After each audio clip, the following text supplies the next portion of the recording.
Grace and peace, beloved of God. It's Apostle Cheryl L. Richardson. I am about to embark on a new, trying to get y'all tagged, trying to get you all embarked on a new broadcast for Scatter the Silence. Shatter, not scatter, the silence. Hello there. Hello. I'm going to try to tag you all. I'm going to try to wave as you come in. At some point, I'm going to have to stop waving, though, so I can start discussing the topic. I will ask you to share. Those of you who follow me know I'm really bad at that. I don't think about the whole sharing thing. And, hey, Kelly. Today's topic is, are you a secondary survivor? Are you a secondary survivor? And I'm partially curious about what you might think that means. What is a secondary survivor? What do you think a secondary survivor is? And I may not be able to comment on each of your comments as you come on now, but I promise you I will go back when it's over and answer your questions or respond to your comments, okay? Promise. So please share. And let's see here. Let me tag some folk. And let them know that we're on. So again, this is Apostle Cheryl L. Richardson, and we're going to be talking about, are you a secondary survivor? And it kind of branches off into a couple of other topics that I wasn't necessarily planning on addressing, but it's difficult to address this particular topic and not touch on a few other things as well. This is Domestic Violence Awareness Month, and in our opinion, this is an important topic every month of the year and every day of the year, because we know that 3 to 4 people, usually women, are victims of domestic violence, homicide, every single day. And so this is a global problem. You may have noticed on a post that I did a couple of days ago, because I like to remind us of this periodically, that according to the United Nations, the deadliest place for a woman is in her own home. And this is worldwide. And when you just think about what an oxymoron that is, that the place where she invests and raises children and contributes her finances and nurtures and caretakes and provides is the deadliest place for her to be. The place where she invests all of her energy. And the Bible says that where our heart is, our treasure is where our heart is, right? So where our treasure is, there our heart will be also. And so you can tell what a person treasures by what they invest in and where they put their effort, their time, their talents, their giftings, their finances. And so a place where a woman's treasure is, where her heart is also the deadliest place for her. Now, if that doesn't smack of demonic origin, I don't know what does. Okay, so it makes sense from a spiritual standpoint that women would be targeted in the place where they invest the most. And so we're going to look at today, are you a secondary survivor? It's important that we have a firm grasp and a firm handle on our own mental and emotional health. And I'd like to challenge you, if you belong to a congregation, a temple, a synagogue. It's storming here, but we're going to keep going. That you ask your ministry leadership, are they going to address domestic violence in your congregation? You know what I mean? And have they? And if they do they only do it during the month of October? And do they only do it one service during the month of October? It is a critical problem that's negatively impacting ministries, churches, temples, synagogues across denominational lines, across racial lines, across socioeconomic lines. And we've got to get ahead of it. The best way to do that is education, right? So that's what we're focused on, is educating and raising awareness. We appreciate those of you who log on and follow us and share our post.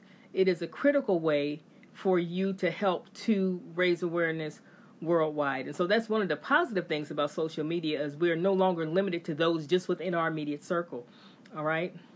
So domestic violence, we're talking about, are you a secondary survivor? So I want you to keep that question in the back of your mind, because I want you to answer it, even if you don't answer it on here.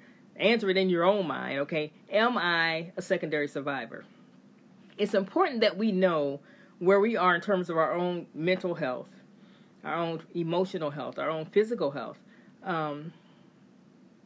Because if we don't have a handle on that, that's a problem. And I'll talk about a scripture in Proverbs that kind of drives that point home, okay? So let's get started. Domestic violence has far-reaching implications beyond the victim, him or herself. Individuals close to them are often impacted also. These are the people who are usually close friends or family, right? And if I tell you that, 1 in 3 women, 1 in 4 men will be victims of domestic violence at some point in their life, it's highly unlikely that you don't know anyone who's been a victim of domestic violence. You probably know someone who is a victim of domestic violence right now. And you may even yourself be a victim of domestic violence and not even realize it. That's very, very possible, okay? So these are the people who are usually close friends and family, right? Which means I'm talking to you, talking to me. This is about us, all right? These are the people who witness the maltreatment, who become aware of the maltreatment, suspect, that there is maltreatment, and especially if it occurs over an extended period of time, then it's easy to get drawn into it, okay? We either are repulsed by it and we pull back and we withdraw, and we're not a resource, we're not a help, we're almost complicit because we're aware of it and we're not addressing it at all, okay? Or we can get pulled in, okay? Those who comprise the support system are naturally impacted, okay? And as far as the abuser is concerned, they become targeted. So if you are a close friend or family member, if you do represent support and encouragement for someone who is a domestic violence victim, then trust me, you're a target in the mind of the abuser, okay? You're a problem because you're undermining their attempt to undermine the victim, all right? You're making it more difficult for them to gain control. All right. Let's look at a few other pointers that I want to get across to you today. So some of the abuser's tactics may be becoming intoxicated or high, because remember now, a fundamental ploy of an abusive person is to separate the victim from anything that can strengthen and undergird them and encourage them, right? And so how do you do that? Well, you draw a wedge. You drive a wedge in that relationship. You target that relationship. You speak negatively about the person who is rendering support, encouragement, or aid. You decide that they aren't really saved. They're not really a man or woman of God. They are on assignment from the enemy to destroy your relationship. Which is an interesting concept, because typically an abuser is narcissistic and therefore the center of the universe, at least in their own mind. And so, of course, the devil would have nothing better to do than to focus on them and making them miserable. So even that thought process kind of confirms who you're dealing with, right? All right. So how do they drive a wedge? Well, you either make the victim incredibly uncomfortable, and or you make the support person incredibly uncomfortable. How might you do that? I'm glad you asked. This can be done by becoming high or intoxicated under the influence of something else, right? Under the influence of some substance, and acting a fool. That's the professional term, acting a fool. So doing something that's embarrassing, doing something at a family gathering, doing something on a special occasion, Thanksgiving, Christmas, Hanukkah, whatever the celebration is, they need to become the center of attention, And it needs to be draining and derogatory for all in attendance, okay? And this may very well, and often it does, have the effect of causing people to pull back and withdraw, to kind of stay away from, to stop going out with this couple, to stop socializing with them simply because they don't want to be exposed to the drama. They don't want to be exposed to the abuse, right? And so there's a tendency to back off, okay? So that's one way. And when that happens, to a very large degree, the abuser has successfully isolated the victim, okay? They can become threatening towards the family or friends, which means that at the aforementioned family gathering, they outwardly threaten people, or in private, behind closed doors, they say things to the victim like, I'm going to do this to your family. I'm going to do this to the family pet. I'm going to do this to the children. I'm going to do this to your best friend if you don't stop associating with them. And so now the victim is in a position where they feel like they're protecting you or me or whoever their support system is by disassociating with you, okay? So that's another way that isolation can be accomplished. The support person suffers because the person that they care about is suffering, right? So if you love someone, if you care about someone, if you've been friends for years, or maybe you just met them, but you're just a caring person. When you know that they are suffering and you know that they're being mistreated and you know that they are terrified, it is draining and it can be exhausting for you as well, okay? And so it's important when we talk about advocating for any particular population that we engage in self-care. I cannot emphasize that enough. If we are broken down and depressed and barely making it, we can't help anybody else. We cannot. Anything we tell them is coming from a place of depletion. It's coming from a place of exhaustion. It's coming from a place of fear. You know, if you've given up yourself, how are you encouraging someone else to hold on, right? And so self-care is important. And self-care is not selfish, which kind of takes me back to what I've stated previously about it's important how we define things, right? And whose definition we accept for these things, okay? So self-care is not selfish. And I don't know who started that and made it this whole martyr-like thing where, you know, you deplete yourself to the point of exhaustion, you fall on your sword, you take unhealthy risk with your own life, all in the interest of helping someone else. 9 times out of 10, both of you are going to end up being victims. Because the decisions that you're making from a place of exhaustion are not healthy, wise, well thought out decisions. You know what I'm saying?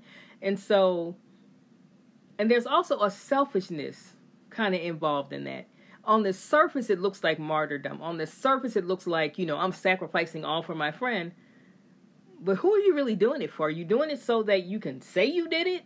Are you doing it so that you can feel some sense of purpose in your own life? That's a whole nother Facebook Live, okay? I just want to throw that out there. It's important that we understand why we are doing the things that we're doing and why we're not doing the things that we're not doing, okay? All right. So another method would be depriving the victim of sleep, right? Knowing that they have to work, keep them up late, let them get in trouble at work because they're not alert, they're not at the top of their game, they're not really keeping their word to their employer and bringing their best work every day. You know, they're getting paid for something and they're not delivering, all right? And so if a person is deprived of enough sleep, and this is not an endorsement for keeping folk up, okay, let me just say that.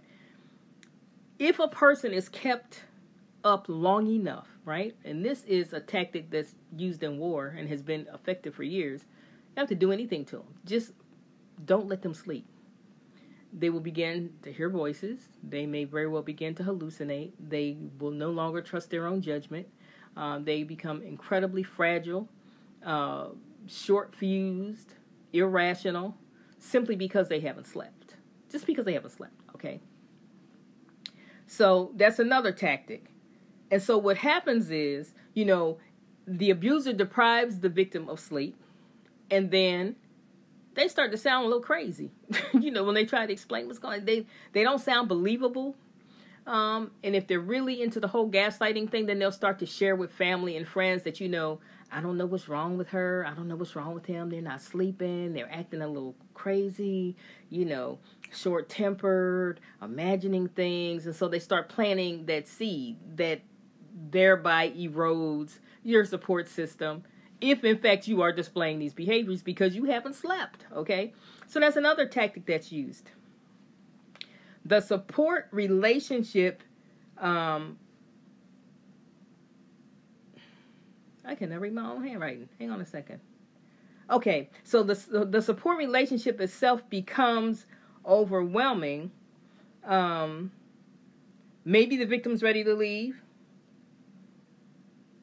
but they feel uncertain about how they're being treated.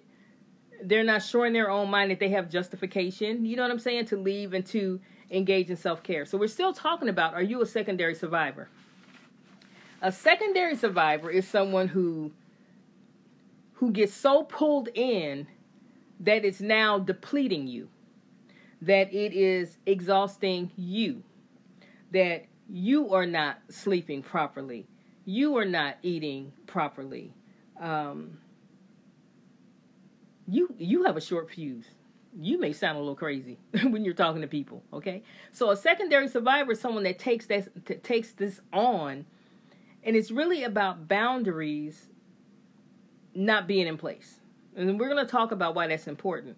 And we're going to also talk about why people in positions of authority, people who are ministry leaders, hey, Prophet Gay now, people who are ministry leaders, especially those of us who are prophets, apostles, you operate in one of the fivefold ministry offices.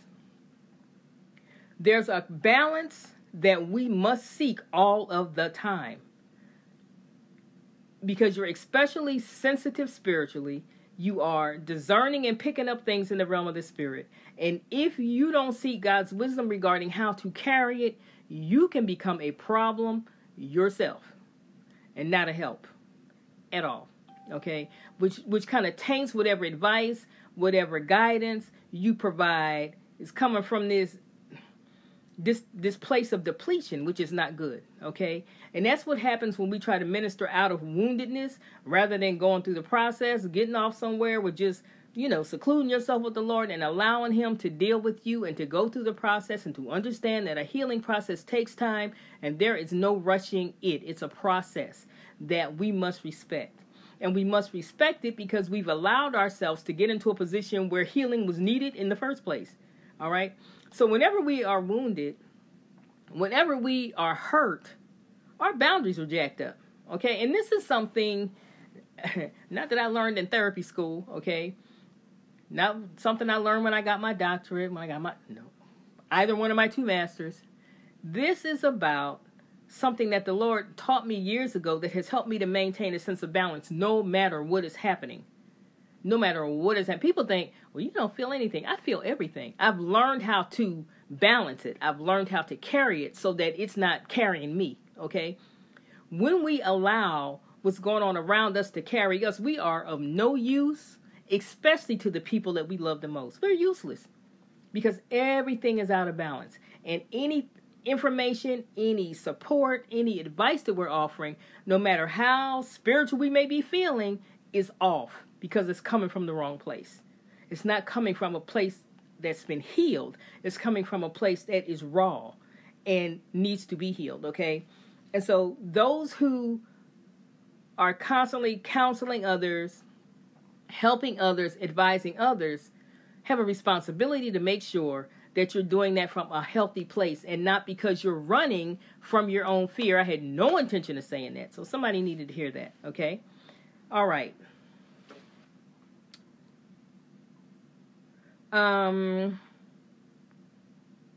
Okay, I said that. You cannot be a source of strength, okay? And you will absolutely become a secondary survivor if you are not coming from a healthy place yourself. This is so important.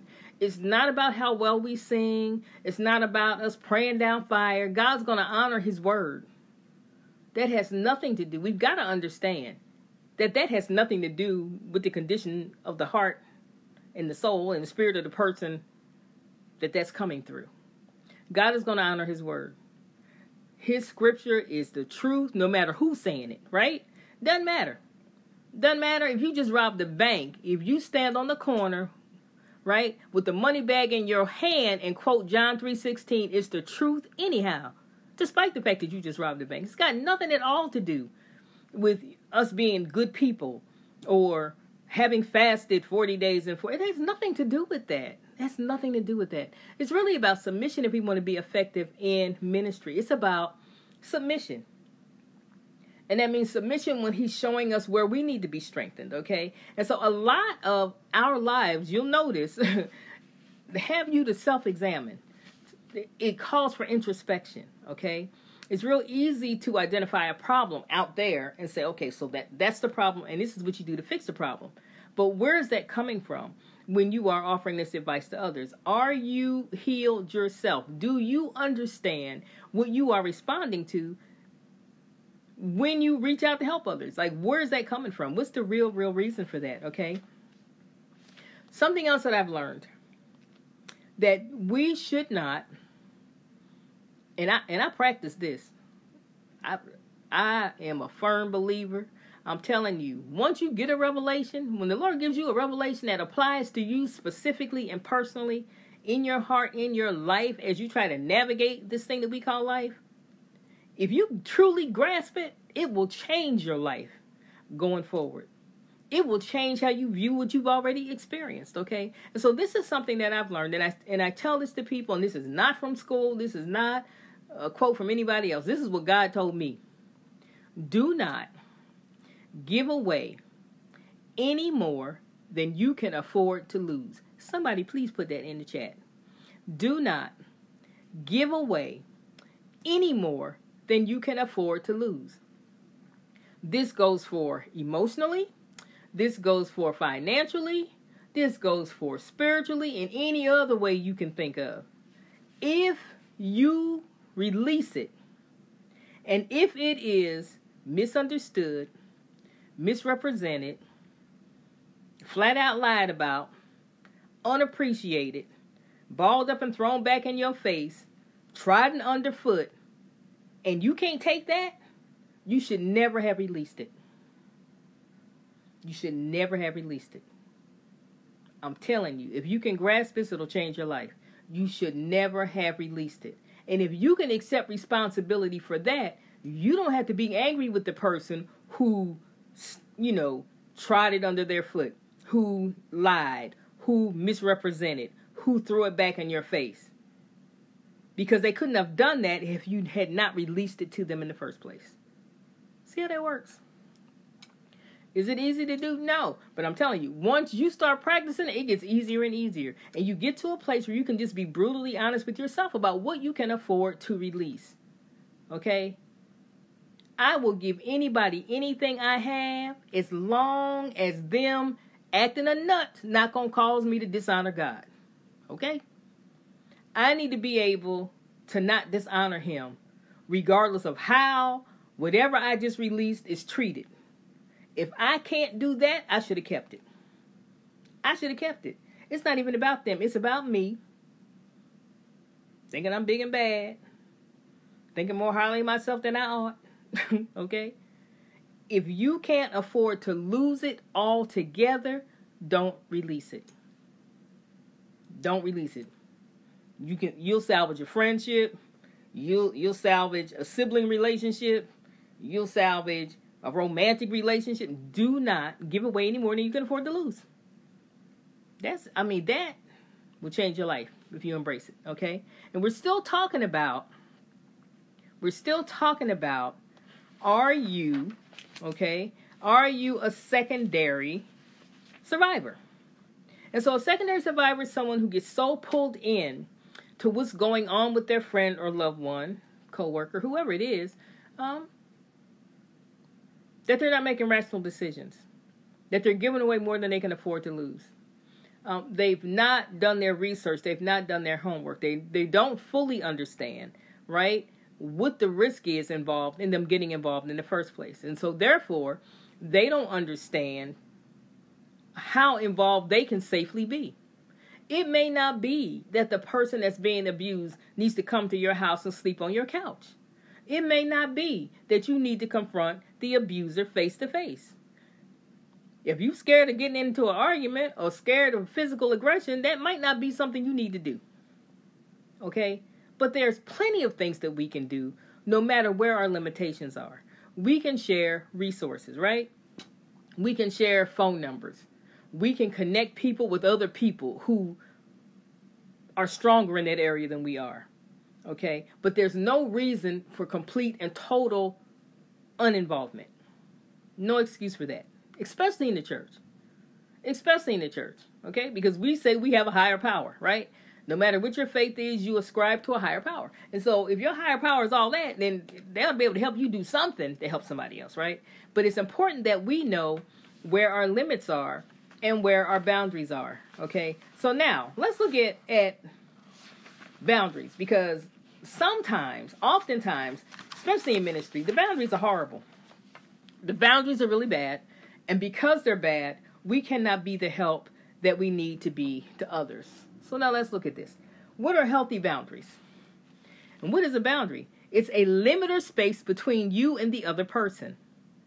A boundary is a limit or space between you and the other person. Now, let me just tell you, if you don't have healthy boundaries, you're going to end up in trouble trying to help other people. You're going to end up in trouble trying to help other people. And you're going to feel like a martyr, and woe is me, and I sacrificed everything, and they don't appreciate. And all of that being translated means your boundaries are horrible.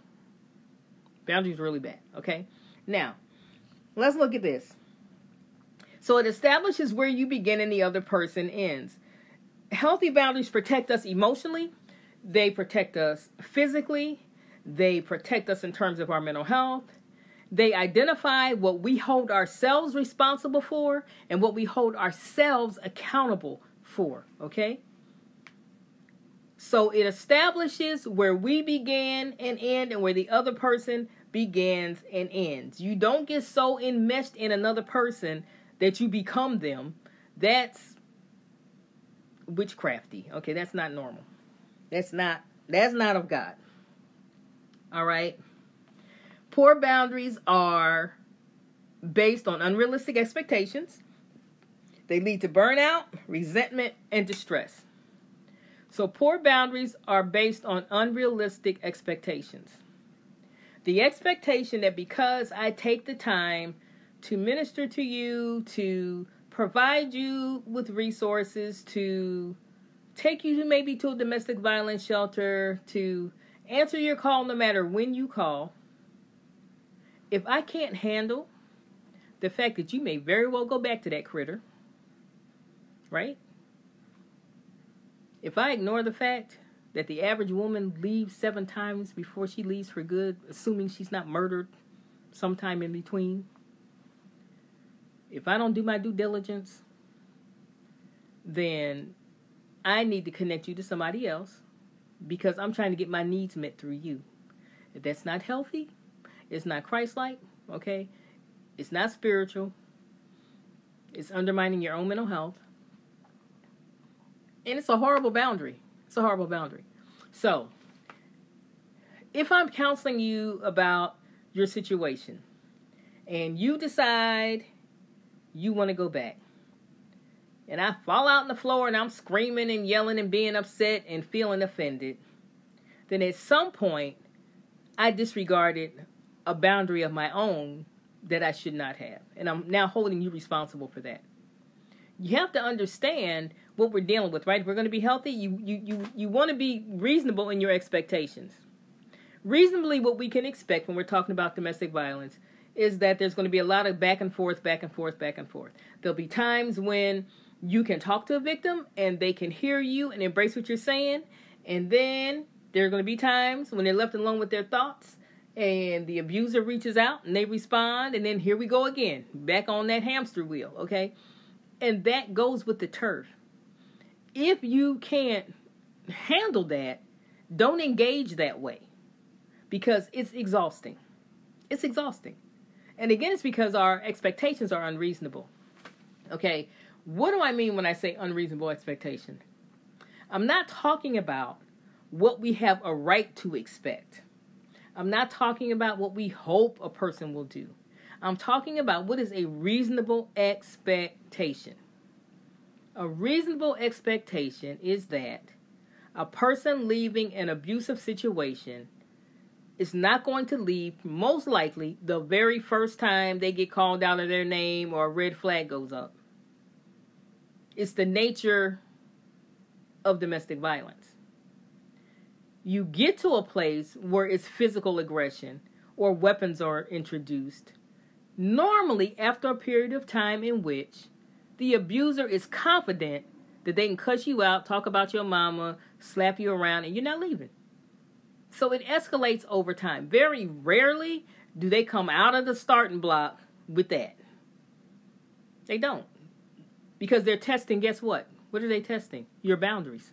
They're testing to see if you respect your own boundaries. Do you acknowledge your own boundaries? Okay? And then they will push them and push them and push them. So here's the other thing that I've learned. A boundary is only a boundary, right?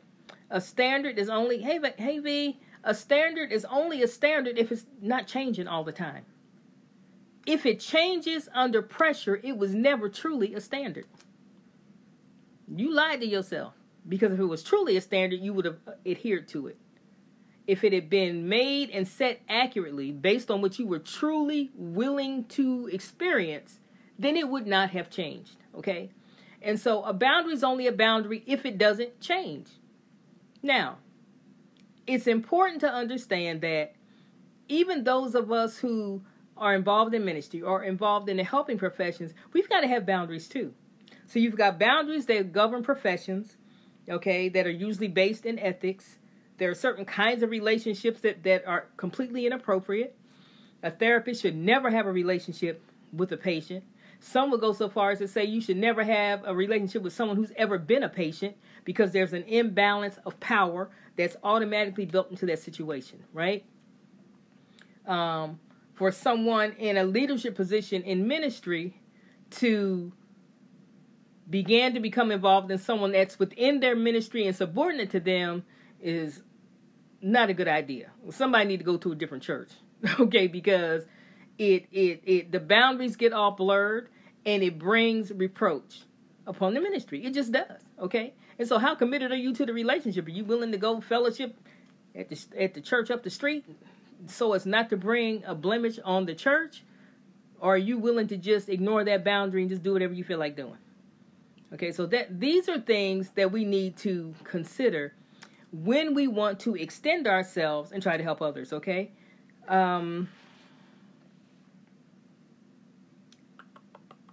We talked about unrealistic expectations, okay? Let me touch on that again for a minute. So when we talk about realistic expectations, right, and it's important that we have those so that we can set our boundaries in a healthy place, I'm not talking about what we think we have a right to expect because of the position that this person occupies, okay? This is my best friend, and therefore I should be able to leave my purse in front of my best friend without money disappearing. Okay, but if they just served 10 years in prison for grand larceny, that might not be a good idea, and it's absolutely not a reasonable expectation. Okay? If they have a history of things disappearing when they're around, and you expect that because it's you, it won't happen to you, okay? 9 times out of 10, it will. And then you can be upset, but the expectation was completely unreasonable. They've established a track record of stealing, right? What makes you so amazing they won't steal from you? Okay? People experience this with substance abusers all the time. Oh, they won't steal. They'll steal from whoever has what they need at the time is what they will do, because that's where they are in their life expression at that time. And so it's important that our expectations are reasonable. Not, do we have a right to expect that our mother, father, sister, brother treat us a certain way? Not, do we have a right to expect that our significant other is not abusive? If they are displaying abusive behaviors, they are an abusive person. And you're an abuse victim. Okay? And so we have to understand that if a person has what we need, right? has what we need. We believe they have what we need. If they're not both willing and able to release it to you, guess what? You're not going to get it. You're not going to get it. So if a person is in a relationship with you and they are not both willing and able to treat you with respect, you are going to be disrespected. If they're able to do it and don't want to, you are going to be disrespected. If they flat out can't figure out how to treat another human being respectfully, you're just not going to get it. And so a person has to be both willing and able. If we have healthy boundaries, this is what we understand. You may have what I want. You may even have what I think I need. If I ask you for it, right? Think about this. If I ask you for it, in my asking, I've acknowledged that you have possession because I'm asking you for it, right? You have authority because I'm asking you for permission to access this thing that you have that I want or that I need. So then what sense does it make for me to then flip out when you tell me no? I've already acknowledged by asking that it's yours and that you have a right to say yes or no. So why am I upset when you say no? So one indication that there are poor boundaries is when people can't hear no, even if it's us. Might not like to hear it, but if you're honest and you can acknowledge that this individual has a right to tell me no, and the solution to the problem is going forward, I need to just go get my own, right? So I don't have to keep asking people for this. Problem solved. And so that's one indicator that a boundary is not in place properly, when we cannot hear no. If we're dealing with someone else and they can't hear no, that's an indication that a boundary is out of place. And here's the thing. If a person continues to mistreat you, right? This is something else that I've learned. If a person continues, hey, Regina, to mistreat you, you have given them permission, even if it's by not addressing the maltreatment. You have permitted them to do this. And this is why they do it. They did it. It wasn't addressed. If it was addressed, it wasn't addressed effectively. If it was addressed, you laid down a consequence and didn't follow through. So you gave them permission to do it again. Whoever that was for. Okay? Because that's not in my notes either. Okay. So what am I wanting? I'm wanting you to look at how complicit are we in relationships when boundaries are breached, when they are broken, when people cross the line, right? If we're honest, we have contributed to things jumping the track because we have allowed them to do it. Well, what do you mean I allowed them to do it? There was no consequence that was meaningful to them, not to us. The consequence has to be meaningful to the person that's getting the consequence, okay? It's not something that you think they ought to be concerned about. It's got to be something that's meaningful to them. Something that makes it not worth the risk. It is not worth me violating this boundary because this and this and this is going to happen. And it's absolutely going to happen. There's no question about that. This is what's going to happen, okay? And so you know you have boundaries in place that are firm, that are healthy, that are secure. When a person violates and you establish, oh no, okay? And this is what I'll do. I have a question. What is it that I said or did that made you think that that was okay? Because I need to fix that.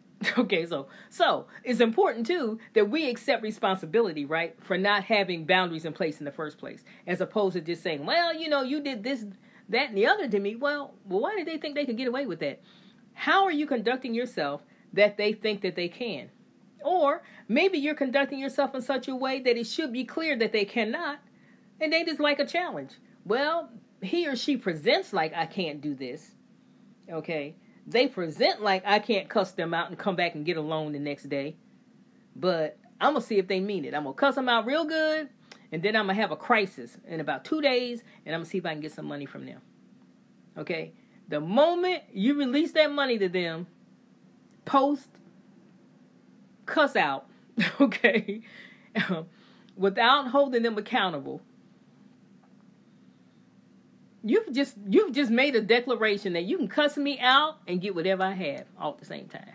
That's what you did, okay? And so, when they cuss you out longer the next time, you need to ask yourself, now, why do they think that they can cuss me out for 15 minutes instead of 5? Because when they cussed you out for 5, they came and got a loan, they were not held accountable, and so they know you didn't mean it. Very worst case scenario, you thought you meant it, and now you realize that you didn't mean it, okay? So it's important that we understand where our own boundaries are. It's important that we understand. If we aren't clear about where our boundaries are, how are other people supposed to be clear about where the boundary is, okay? And so when you're talking about domestic violence, you are talking about someone who is crashing boundaries on more than one front fairly consistently. It may be something that happens every day. It may happen once a week. It may happen once every 2 or 3 months, and then happen every other week, and then drop back to one. But it's a continual pattern of maltreatment that is happening, okay? So it's important that we're able to be clear, right? And to communicate what our boundaries are. We're still talking about, are you a secondary survivor? If you are helping someone who is depleted or who is going through crisis or who continues to make horrible decisions, whatever the situation is, and you feel spent and you feel exhausted and you feel burnt out, I don't care if you're an apostle, prayer warrior, intercessor, extraordinaire, if you're feeling that way, you're not carrying it the right way. The Bible declares, okay, that Jesus said that his yoke is easy and his burden is light. So if the yoke isn't easy, if the yoke is hard, and if the burden is heavy, guess what? It's not one that he gave you. It's not one that he gave you. And wherever you got it, you need to put it back, give it back, find a return window for that thing, because that is not what you're supposed to be doing. And oftentimes, we don't carry things the right way.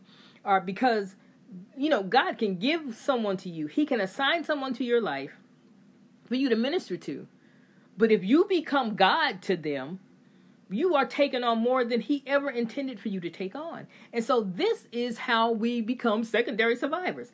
This is how we become exhausted. This is how, we end up not sleeping. We not eating. We depressed. We sad. We downtrodden. And in the meantime, they in the honeymoon phase. They getting ready to get abused again. But right now, they're in the honeymoon phase. Right now, they're getting flowers and they're going out to dinner. And you home depressed because you are not carrying it the right way. Okay? Hey, Shabella. So it's important. It's important. We have to be healthy first. We have to be healthy first. And you have to understand when it's time to pull back and engage in some self-care. Sometimes you just can't. And if you can't, then you should not. Don't do what you cannot do. Don't try to do what you cannot do. Okay? Like I said, the Bible says that my yoke is easy and my burden is light. If it's heavy, if it's cumbersome, if it's breaking you, that's not God. That's not God. Jesus went to the cross so that we wouldn't have to get crucified all over again. Not like that. Not because we're just making poor choices. Not because we don't have appropriate boundaries in place. Okay? All right. So, there are lots of different ways that we establish boundaries. One of the ways is, of course, identifying what our own boundaries are, what they need to be. And if you need to change them and adjust them, you can change them and adjust them. I'll give you an example. So over the past probably 15 or 20 years, I've had numerous people literally stay with me. My home has been a safe house for people dealing with various forms of domestic violence, varying intensities, thrown out of the house, clothing thrown in the street. And I've had to have boundaries established with them, things that I've learned from experience. Rule number 1, you can stay here. Rule number 2, they are not welcome here. They cannot be here.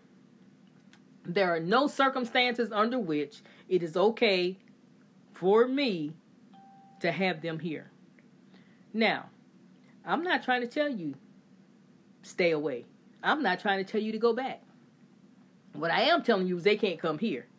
And if you decide you want to go back, all of that has to happen somewhere else. That's not happening here. They can never come here. Ever. Period. Okay? If they come here, They're an intruder. Understand? Okay, this is exactly the conversation that I had. They are an intruder if they show up here. Point blank, period.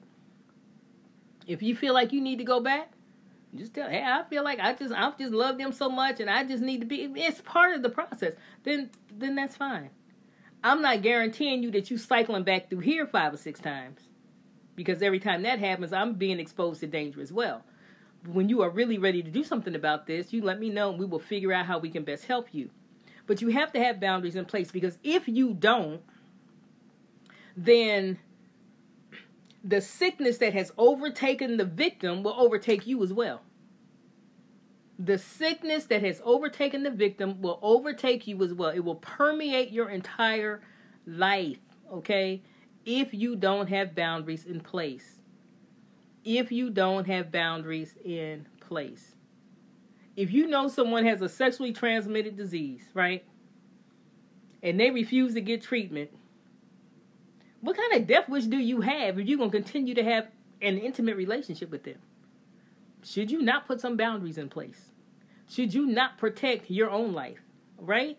And so when we are advocating for domestic violence awareness, we are not advocating for anyone to put themselves in harm's way without thinking about counting the cost. The Bible says that we should count the cost, okay? We're not telling anybody, just leave, because that's how people get killed. You need a plan. You need a safety plan, okay? And so we have to educate ourselves if we're going to help other people, okay? So when we talk about boundaries, there are rigid boundaries, there are porous boundaries, okay? And there are healthy boundaries. And these boundaries can cross all different areas, aspects of our life. So let's look at rigid boundaries. Let's see where you hear yourself. A person with rigid boundaries avoids intimacy and close relationships. Avoids them like the plague, right?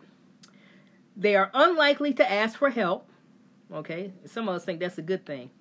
Has few close relationships. They're very protective of their personal relationships. Okay, they may seem detached even with romantic partners, and they keep others at a distance to avoid rejection. Now, when we're talking about definitions, it matters who's doing the defining, okay? So, if someone says to you, you're too rigid. I had an employer tell me once, you're too boundaried. And this conversation would always happen when they wanted me to look the other way when something went down that shouldn't go down. Or when there was an investigation and they knew I was going to be questioned. Then they wanted me to forget what I had seen or observed. And I wasn't forgetting that. I saw what I saw and I heard what I heard. Now, if you arrange for them to not talk to me, okay, but if I get called in, I'm telling the truth. That's it, that's all. So, a person who has an ulterior motive will say that you are too rigid because you've got a boundary in place that inconveniences them. You have to know why you're rigid in a certain area, okay? Avoiding close relationships when you've been hurt, avoiding close relationships when you are a domestic violence survivor and you've not allowed your brain to heal and you've not educated yourself and you've not built your self-esteem back up. Your boundary needs to be rigid because you are not equipped to venture off into that relationship arena and come out unscathed. You are not. And you're probably going to do the same thing, right, that you just did. It'll look different in the beginning, and it's going to end up the exact same way. And so a rigid boundary is someone really is based in fear. Fear of being hurt, convinced that I am not equipped to deal with whatever can happen if I venture off into this territory, okay? A porous boundary is with someone who overshares personal information. Let's pause right there for a second. This is a common occurrence with abuse survivors. They go out on a date, and on the very first date, they are telling you every horrible thing they ever did, every horrible thing that they ever experienced, what happened when they were 2 years old, everything, all of this in the first or second meetings. That is a red flag. Number one, why do you need to do that? If you are healed from that, why do you need to do that? And if you're not healed from that, now you're expecting this stranger to do what? Help you heal? Oftentimes, what happens is there's a tendency to overshare, which is a clear indication that you're not healed. There's a need to get it all out. There's a need to be honest. There's a need to not hide anything, rather than allowing things to take a natural course, okay? Because consider this. If the relationship doesn't work, now they got all this information on you, okay? Why didn't it work? Did they have a character issue? I mean, what are they going to do with all that information that they now have about you that they didn't really need, okay, in the first place? So are we saying that you don't share? No.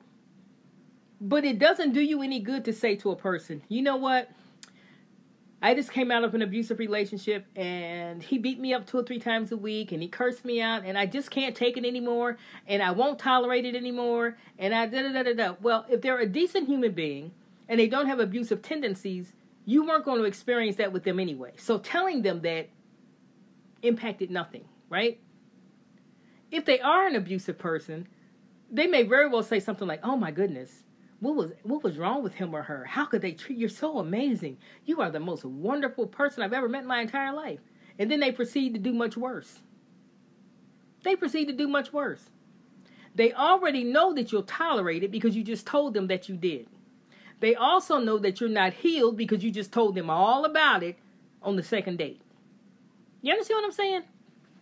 Don't do that. Okay? All right. So, a person with a porous boundary overshares their personal information, okay? They have difficulty saying no. Church folk have a problem with this. No is not a curse word, and no is a complete sentence.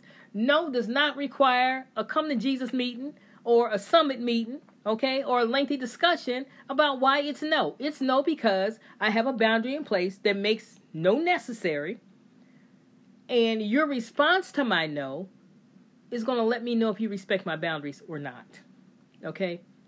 Something else I learned. If you want to know what you are actually dealing with, right? Tell them no and wait. You don't have to yell no.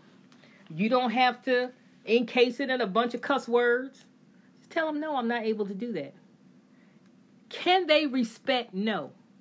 Do they require a lengthy explanation about why it's no? Okay, that's a red flag. That's a red flag. If I'm respecting that I just asked you for something that you have the authority to say yes or no to, I am indicating that I understand that you have ownership of whatever this thing is that I've just asked for. Where's the argument?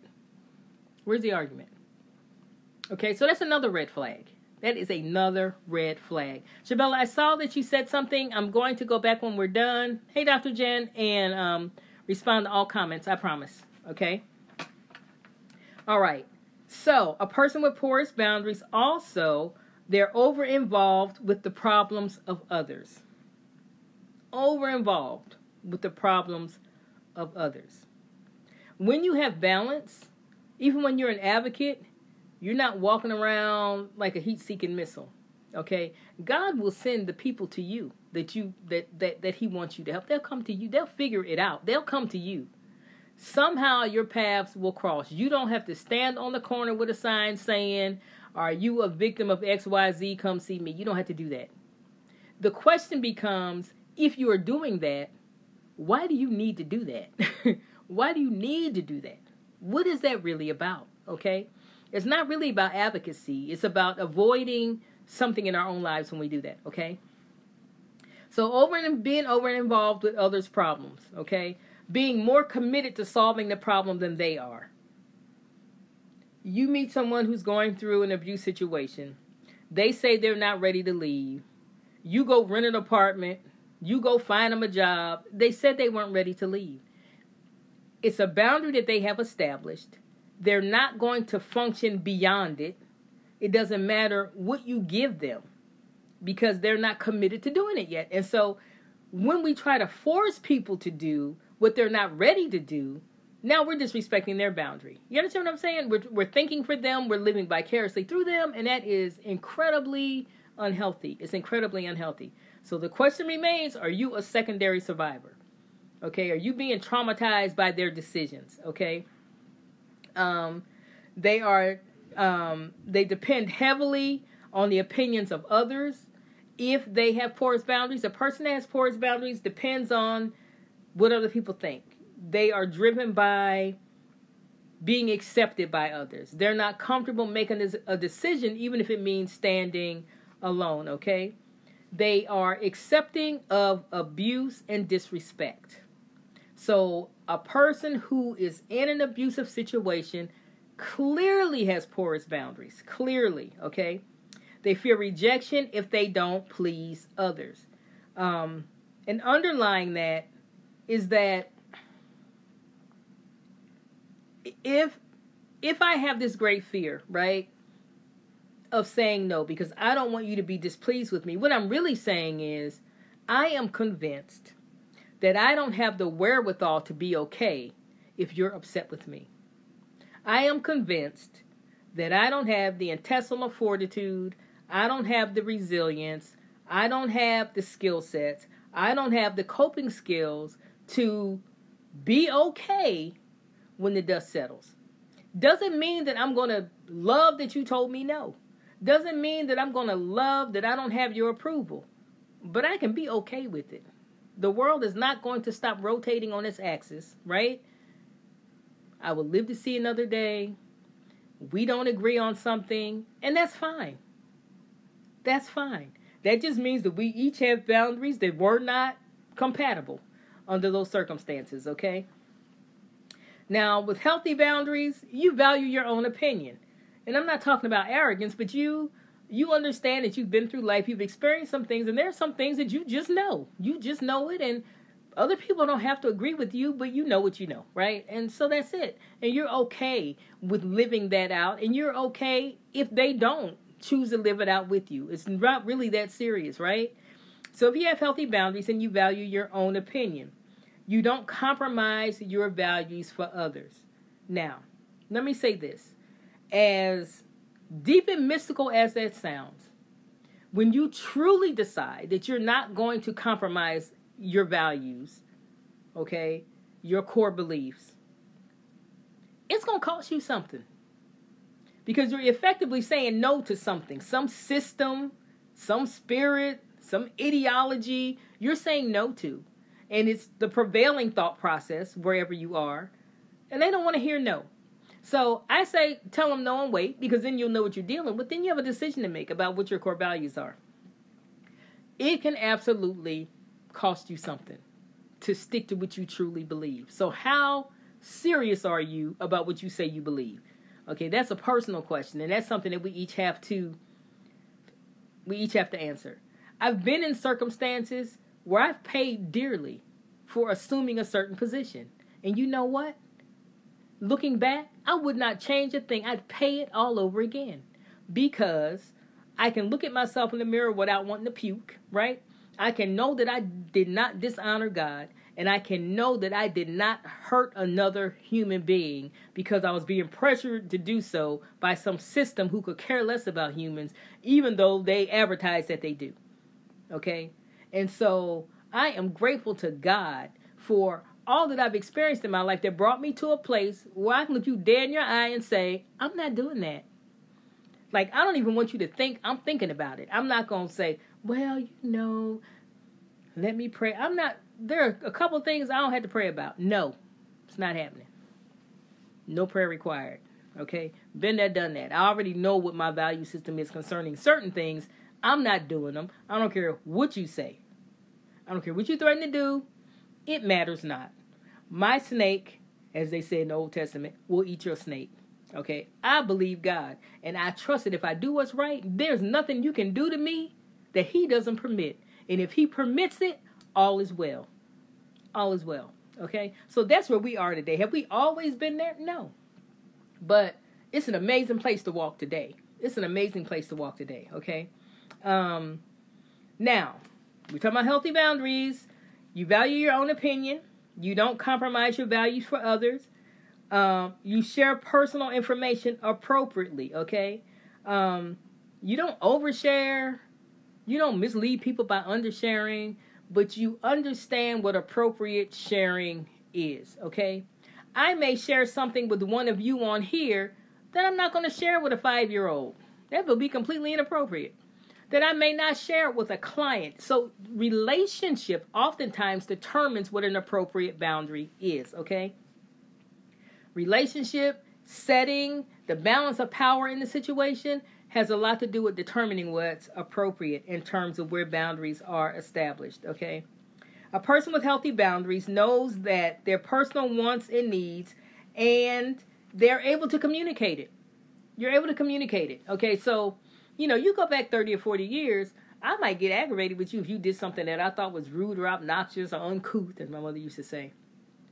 But as I matured, I realized, well, they can't know it if I don't express it. So today, this is how I deal with this. If someone does something or says something that I find offensive or that I feel is inappropriate, the first thing that I have to ask myself, hey, I love you too.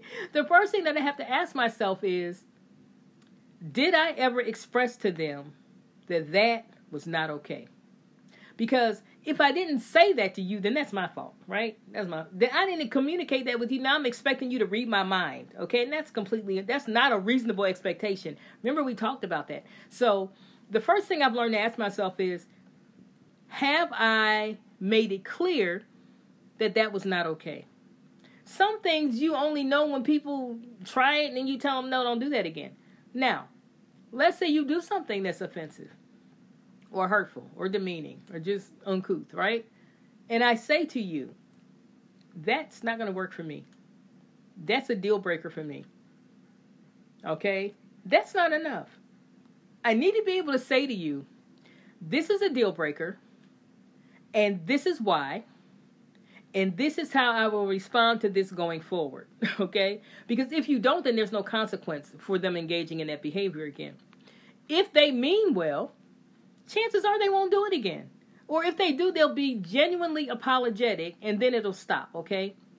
But if this behavior continues, first of all, if it continues, you told them one time, well, maybe you didn't tell them at first, and so now you tell them, okay? So they do it again. Listen, I told you X, Y, and Z, okay? But you continue to allow them to engage as though nothing has happened that was uncouth or inappropriate.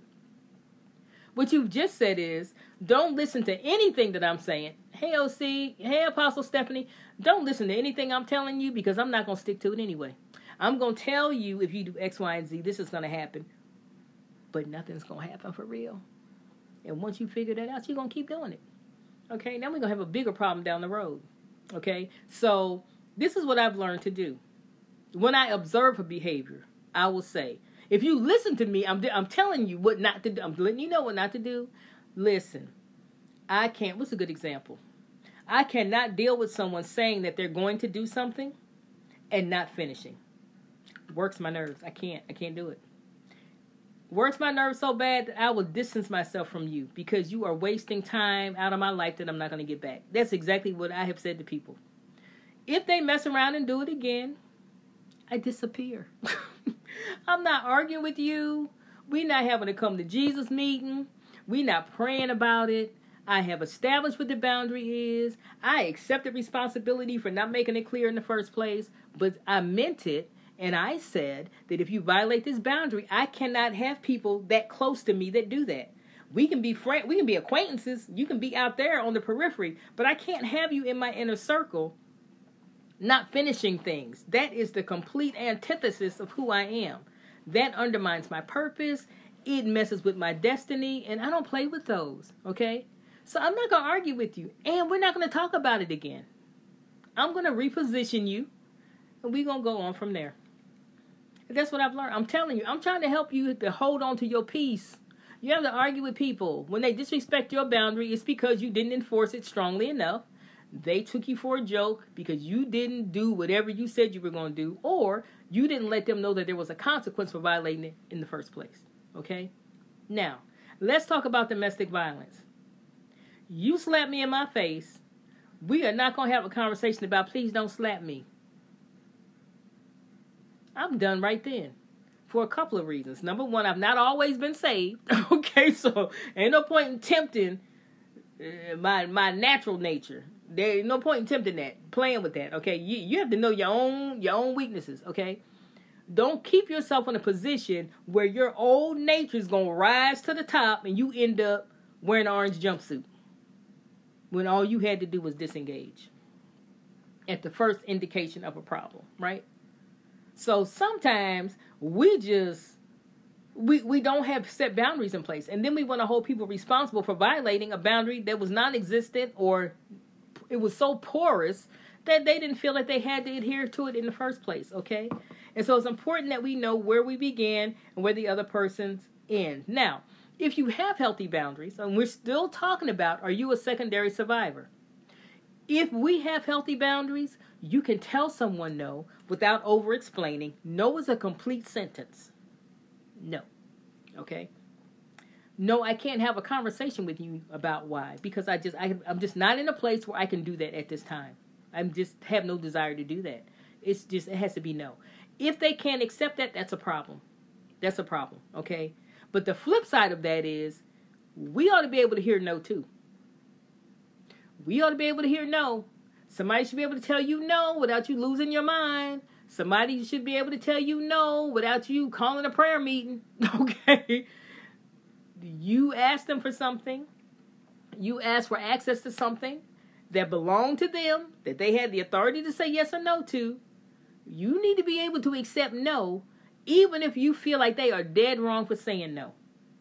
This is my best friend, and I paid their rent for 6 months, and I asked for them to pay my light bill, and they told me no, and da-da-da. Okay, breathe. Breathe. Breathe. Make a reassessment, and move forward using more wisdom. It's just that simple. There's no point in getting all bent out of shape about someone telling you no about something that was theirs in the first place. Get your own. That's the solution to the problem, okay? So healthy boundary, a person with a healthy boundary can hear no without losing their minds, okay? Most of us have a mixture of boundaries. And what do I mean by that? That maybe you have great boundaries in your personal relationships, but really porous boundaries at work, okay? You can set limits at work with your spouse or, your partner, and with your children, and with your fur babies, but you go to work and they just run all over you, okay? So we can have a different type of boundary operating in different areas of our life, okay? So very few people are just like all rigid or all healthy. We all have things that we can work on. And typically, you kind of learn by just observing your life and your relationships and your interactions with others. And what degree of peace do you have in your life? If someone is robbing you of your peace, there's something jacked up about the boundary. The boundary is not placed properly, okay? Either it's more porous than you're acknowledging, it's too rigid, right? Or it's not being applied appropriately. It's not being applied appropriately given the setting, given the person, given the relationship, given the expectations that are shared in the relationship. And so you want to look at that too. So boundaries can be physical, they can be intellectual, they can be emotional, they can be sexual, they can be material, and they can involve our time, okay? I'm going to say it again. We have boundaries around the physical aspects of our life, intellectual, emotional, sexual, material, and time, okay? So when we're talking about physical, you're talking about personal space and physical touch. In order to violate that boundary, someone is touching you in a way that is not wanted, in a way that you are not okay with, and they are disregarding the boundaries that you have put in place concerning that, okay? Intellectual, we're talking about thoughts and ideas. And so in order for those boundaries to be violated, someone is belittling or denigrating or dismissing your thoughts and ideas. The only ideas that count are theirs. You don't have any ideas. You don't have any thought process. Most abusers view their victims that way. Your thought process, your feelings don't matter at all. You think what I tell you to think. You express what I allow you to express, okay? And so that's how you know that it's abusive. Hey, Latrell. This feels like a reunion. I'm seeing a whole lot of people that I love a whole lot. Haven't talked to you guys in a while. Okay, when we're talking about emotional, you're talking about feelings. And again, in order for those boundaries to be violated, you're talking about belittling how a person feels. The fact that we don't share what they feel doesn't give us a right to denigrate them or belittle them because we don't feel the way they feel about a topic, okay? Sexual. Again, we're talking about personal space. Being forced, being pressured to do things sexually that you don't want to do, okay, is a major violation. And it's a frequent component in domestic violence, okay? Even if the people are married, in case anybody was wondering, okay? You can sexually assault your spouse. So being married does not give you a right, okay? And when the Bible says that the woman's body is the man's or vice versa, that's not what he meant. That's not what that means, okay? So we need to stop misappropriating scripture. When we're talking about materials, we're talking about money and possessions, okay? So again, you ask me for a loan, I say I can't give it to you, and then you take it out my purse anyway. That's a boundary violation, okay? That's a boundary violation, all right? And then time. So if a person doesn't place any value on your time, or they're too demanding of your time, that's another key component. It's a red flag in domestic violence relationships. People feel initially in the love bombing stage, it feels all warm and nice and fuzzy. Fungus is fuzzy too, and ain't nothing cute about fungus, okay? So that's what I think about when I think about the love bombing that occurs in the beginning of a relationship. They want to see you all the time. They want every day and every hour of the day and where you been and who were you with, and it might feel good at first. After a while, it should feel like the oxygen is slowly being sucked out of the room because that's what's happening, okay? So anyone that can't respect your time or can't respect that you need time to yourself just to reflect. You need time with your family. You need time to regenerate, you know what I'm saying, to refresh yourself. That's a problem. That's a red flag, okay? So what have we been talking about? Are you a secondary survivor? If you are a person who is always helping others, right, but you find yourself home and depressed, broke down, okay, can't sleep, no appetite, horrible self-care, you're a secondary survivor. And you've gotten pulled into this toxic cycle, and you can't help them because you can't help you, okay?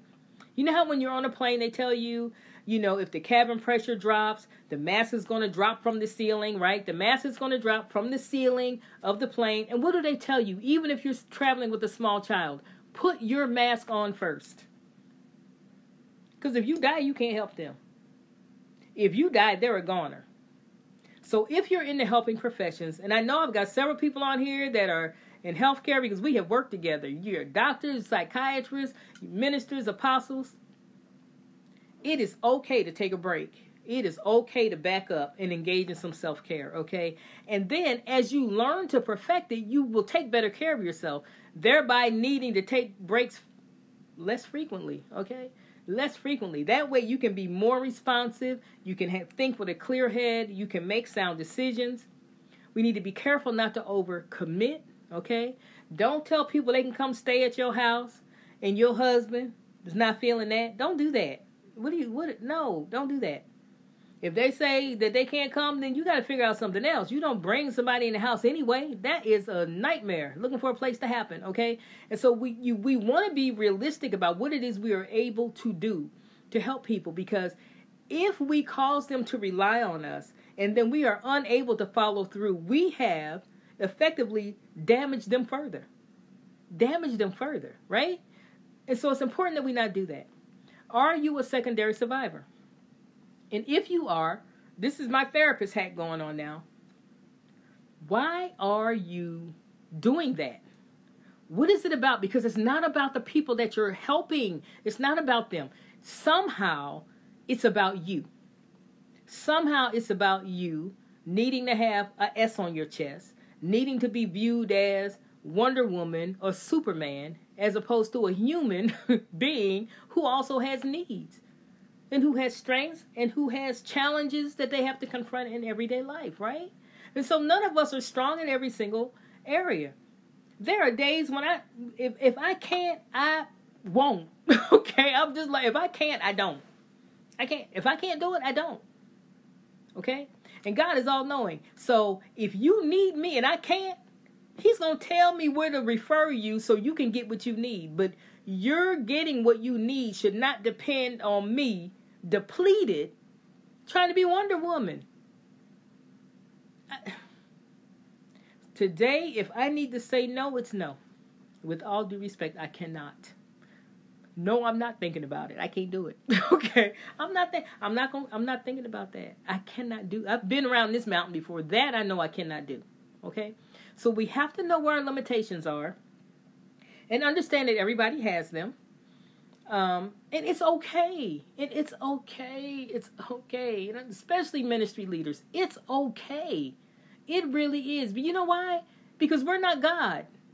He's still God. We're not God. Okay? Now, there is a scripture that really, really resonated with me. And it is Proverbs 25. I think it's 25. Proverbs 25 and 28. And let me find it because I don't want to misquote it. It talks about, it says that he who does not have rule over his own spirit is like a city that is broken down and without walls. He that has not rule over his own spirit is like a city that is broken down and without walls. Well, what are the walls around the city? What are the city limits, right? It shows where one area begins, one territory begins and ends, and where the other one begins and ends. It makes a clear demarcation, right? Right? Even when you think about things involving law enforcement, they can only go so far, right? They need special permission to cross into another state to pursue somebody. They've got to let the people whose territory it is, let them know and get permission. Can we chase so-and-so across into your county, into your state, into your city, right? And so there's a reason for that, because a boundary is what keeps us safe. So if the Bible declares that he that has no rule over his own spirit, those of us who fail to govern ourselves, and it's not just talking about having a bad temper. It's really talking about, when you think about it, having horrible boundaries. It's like you are a city with all your giftings and talents and all these things that God has placed on the inside of you, but you are broken down and without walls. That means anything that wants to come in can come in, and things that need to stay in can get out. There's no control. All over the place. Trying to help everybody all the time, okay? And if you were to slow down and step back, how many people are you really helping? How many of them are truly getting the best of your gifting or your talent? How many of them are getting fumes and leftovers? How many of them are getting you refreshed and rejuvenated, spending time, hey Joseph, spending time with the Lord, having gotten your exercise, having had a decent meal, having gotten a good night's sleep? Are they getting that part of you, or are they getting the leftover, I haven't slept in weeks and I'm tired and I'm sick of people? Or are they getting that person? Who is talking to them when we're depleted, right? This is what we need to ask. When we are depleted, who is talking to these people that we're helping? Like, who's talking? Our exhausted, depleted, disillusioned selves? Is that who's talking? Because that's not okay. All right? So we've been talking about, are you a secondary survivor? Do you get so involved? Are your boundaries so porous that you get pulled into people's problems and you forget that they have to make certain decisions, that there are certain things that they have to do, that they have a right to do, and that won't stick unless they're committed to them anyway? Okay? Are you over-involved? Do you tend to overshare? Are you willing to go out there and fall on your sword and do more for this person than they're willing to do for themselves? Right? Are you a secondary survivor? If we are carrying things the way God intends, we should be able to minister to who he sends to us, not the people that we go find, but to who he sends from a healthy place. not from a wounded place, not from an anxious place, not from a place that's riddled with fear, okay? And it won't be overly heavy for extended periods of time. And it won't be anxiety provoking. And you will maintain your peace. If you don't have your own peace, if you are not stable yourself, then you have become a secondary survivor. Okay? If you have any questions, put them in the chat. I promise I will go back and answer all of the questions to the best of my ability. We covered your prayers. There is much work to be done. We're excited about being able to network with other advocates like Lisa Alexander, like Valerie Simon, like Shabella. You know, God is good. And there are many, many people out here working on the issues that are plaguing society and that are plaguing the church. Domestic violence is greater in the church than it is outside of the church. Okay, so clearly that is a problem. Clearly that is a problem. Okay, we must do better. We are committed to getting ahead of this thing. We are committed to staying submitted to the Spirit of God and listening to Him and following His leading. We do have a closed faith-based domestic violence awareness group, and it's called Dominion Over Domestic Violence. We're not going to allow it to grow to a place where it's 2,000, 3,000 people because it's too difficult to assure the safety of those who are in there, and we're committed to it being a safe environment. Okay, so we're keeping it small on purpose. We're being led of the Lord in terms of who we let in. If not, I mean, I can certainly refer you to some other groups. If you don't want a faith-based group, there are several groups that are out there. But we want to make sure that we can assure the safety of those who come to us so that they can share, so that they can grow and help others. You know, you heal by telling your story, by sharing your story when you are ready in your own time, right? But if healing is occurring, you should reach a place where you want to talk about what you've experienced so that you can put it behind you. Not to just rehearse it and regurgitate it and regurgitate it and regurgitate it. Okay, we are solution focused in Dominion Over Domestic Violence. We are not just going to all get together and cry in our milk about how we've been treated. All right, that's not what we do over there. And so we're all about building up and encouraging. We are excited as we see people gain strength and get better, and to realize what their purpose and their function is. We thank God for your support. We'll be back on next week with another topic pertaining to domestic violence. October is Domestic Violence Awareness Month. What are you doing? What are you doing to raise awareness about domestic violence? You can share this video. You can go back and search the other topics. We've done like 18 or 19 Facebook Lives now. So many different topics out there. If you Google us, it'll pop up, okay? Feel free to share them on whatever social media platform you are on. Feel free to inbox us. We are working on this vision that God has given us, has expanded. And so we are prayerfully walking that out, getting that established. And we'll share more with you about that later. Pray with us as we plan to travel globally in 2020. We've gotten invitations to speak in other nations to raise awareness about domestic violence. And so we are looking forward to going to wherever God sends us to do just that, all right? This is Apostle Cheryl L. Richardson. Thank you all for signing on. Please make sure that you share this video. It is Domestic Violence Awareness Month. Someone around you is trapped in this or has been trapped in it, all right? Educate yourself so that you can help us to raise awareness, all right? We'll be back on next week. Blessings to you.